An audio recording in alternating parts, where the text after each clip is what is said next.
Sa number 4, asosasyon sa mga tricycle kag operators ang nag-silent protest sa barangay Handumanan.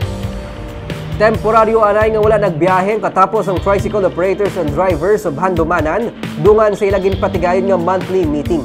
Suno kay Leonardo Brillantes, Vice-Presidente sang TODA. Kabahin ini sang ila silent protest agud mapalabot ang ila pagpamatok sa paghatag kahigayunan sang barangay council sa mga e-bike nga makabiyahe bisan wala ini sa mga prangkisa kag mga permit nga regular nga ila ginakuha agud lang makabiyahe. Nagapanawagan man ang grupo sa mga natungdan nga aksyonan ang problema sa mga kolorom nga tricycle kag ang paglaksam sa mga minibus sa ilang mga rota. Nagligad lang nga tuig sa naguntat man biyahe ang kapin 300 ka mga katapos ang TODA sang ginpahanugutan ng pagbiyahe sa mga e-bike sa barangay. Patag ni punong barangay Ricardo Danoy, luyag nila nga tagaan man sang oportunidad ang mga e-bike drivers. Pero iyan na gintugyan sa Bacolod Traffic Authority Office ang pagpanakop sa e-bike kung ining nagalaksam na sang rota sa mga tricycle kasubong man sa mga kolorom tricycle. Mo nang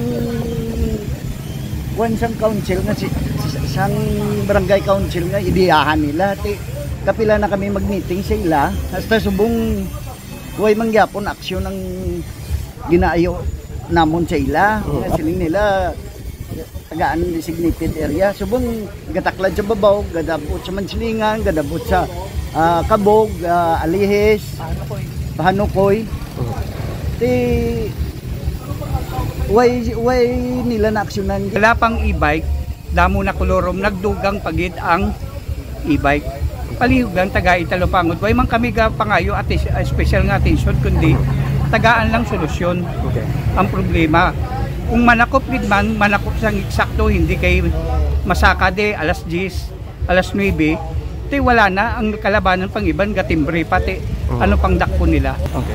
Ang e-bike lang mo na hindi pa tuktan kay muna business permit mo na may business permit na sila mo ako. With regard sa concern nila kap nga nagalapaw ko no from Handumanan galabot naman Silingan Pahanukoy. Yan isang bitaw brand, yan isang barangay brand. Padakop na sa bitaw reklamo na sa bitaw.